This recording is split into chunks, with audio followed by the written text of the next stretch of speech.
Hello everyone. So the topic for the today's stat class is t-test.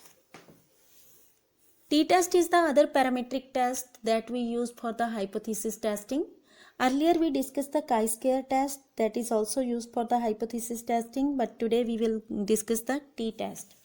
T-test is the analysis of the two mean, or you can say this test is applied to find out the significant difference between the two mean.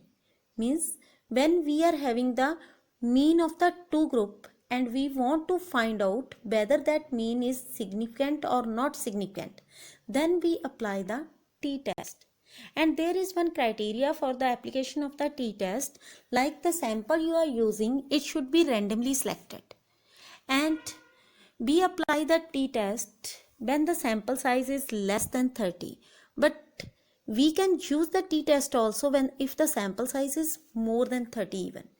Okay, there are two types of the t-test, like one is the unpaired t-test, other is the paired t-test. Now first we will see what is that and this unpaired t-test. Unpaired t-test is applied when we are obtaining the data from the subject of two independent separated groups of people, or when we are choosing the sample of two different population.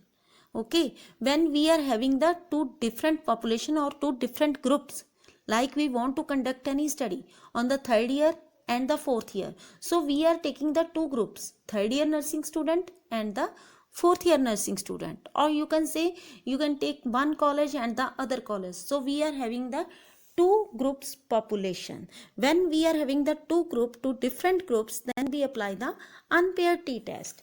And when we use the paired t-test, it is applied on the paired data of independent observation made on the same sample before or after the interventions. Okay, as you earlier study in the research classes, like one design is the one group pre-test post-test. You are taking only one group, but you are taking pre-test then post-test on the same group. Then we applied the pair t-test, like we are not changing the group, we are taking the same group, like we are conducting any study only on the third year. First we will assess the pre-test knowledge score, then we give the treatment or the intervention, then we again check the post-test knowledge score. So our group remains same, but we are having the two means. Then we compare the mean, whether the mean difference is significant or not.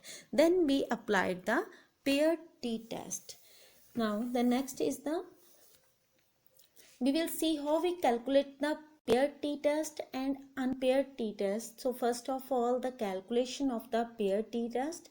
The formula for the paired t-test is x bar over st divided by square root of n.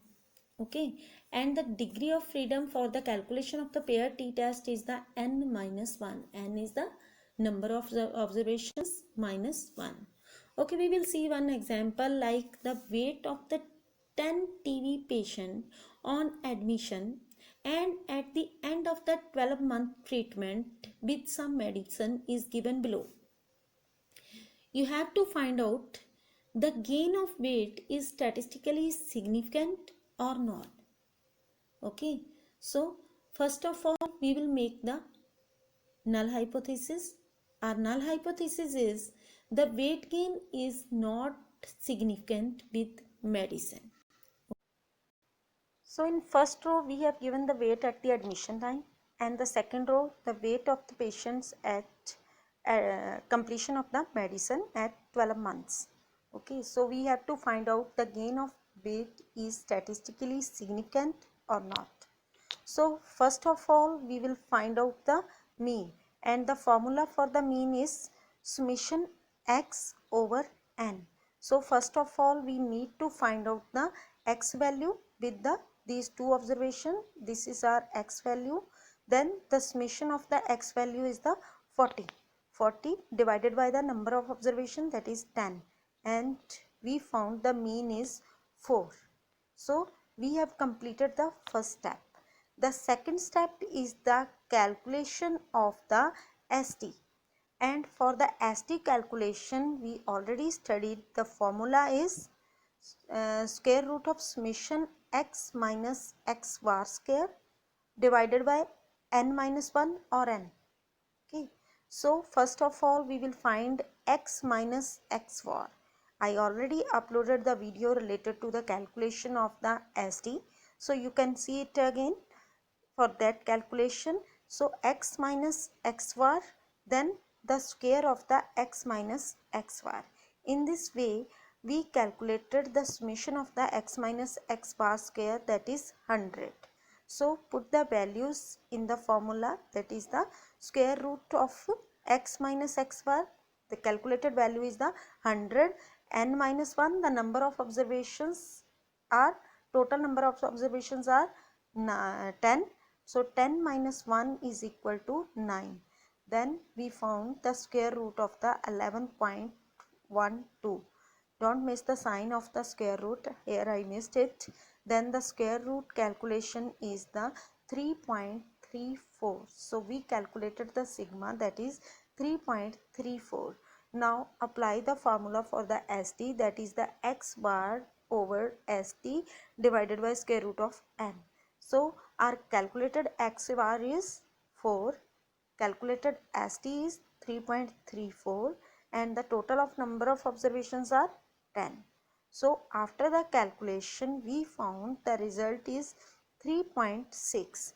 Now this is our calculated value.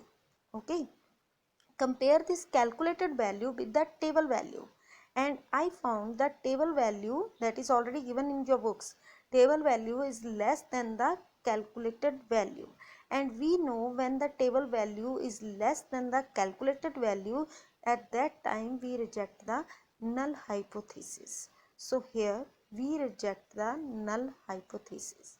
Okay, so this is the way for the calculation of the paired t-test.